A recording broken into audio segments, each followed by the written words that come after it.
首先，香港電車好高興喺 Job Market 度攞到呢個獎，因為一直以嚟同 Job Market 同埋星島日報都有好緊密嘅聯繫同埋合作，參與咗好多 Job Market 嘅招聘活動。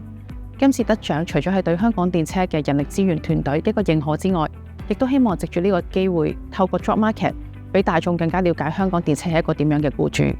而對於香港電車嚟講，企業嘅成功唔單止係我哋可唔可以繼續營運，而更加重要嘅係我哋能唔能夠承傳呢個受大眾市民同埋旅客歡迎嘅叮叮文化。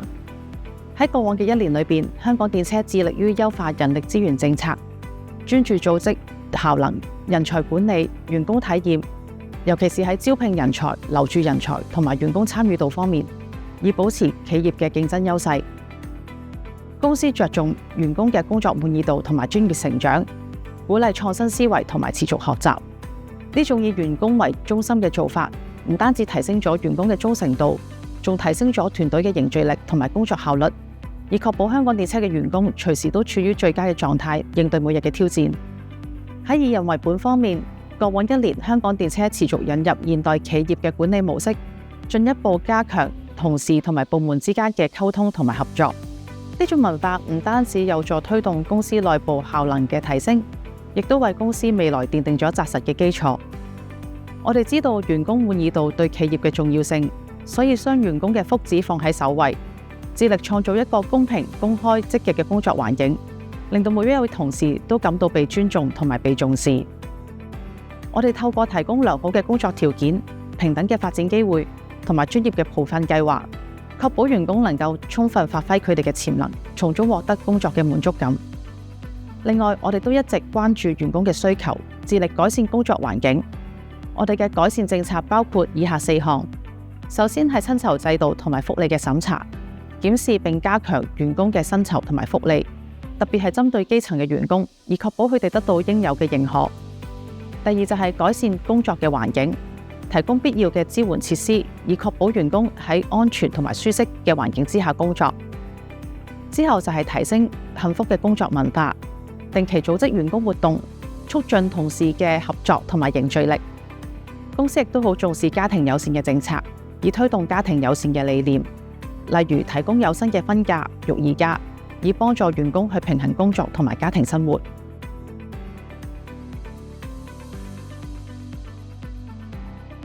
喺招聘人才策略方面，首先我哋今年用咗數碼化嘅方式去招聘人才，令到求職者更加容易喺手機申請職位，唔需要再以傳統嘅書信方式，同時亦都令到我哋更容易管理求職者同埋人才資料庫。第二係透過更多嘅傳媒報導，令到更多市民大眾認識香港電車嘅品牌故事。叮叮喺香港就係人都識，但係叮叮作為僱主就唔係好多人了解。好多人會覺得香港電車好舊、好老派，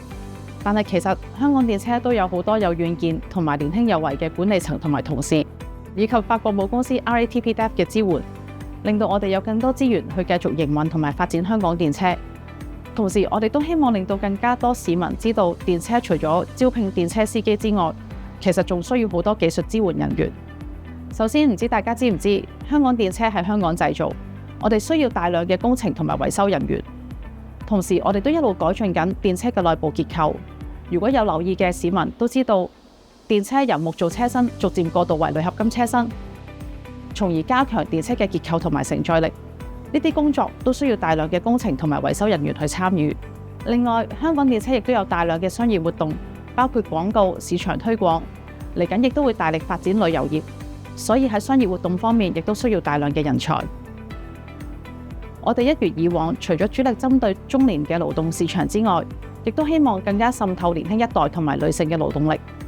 包括提供學徒計劃同埋培訓計劃，俾有意加入香港電車嘅年輕人。喺前線女車長方面，我哋都比上年增加咗5.3%。喺2025年，香港電車會繼續增聘人手，同時提升員工嘅滿意度同埋幸福工作文化，從而為香港市民提供更優質嘅電車服務。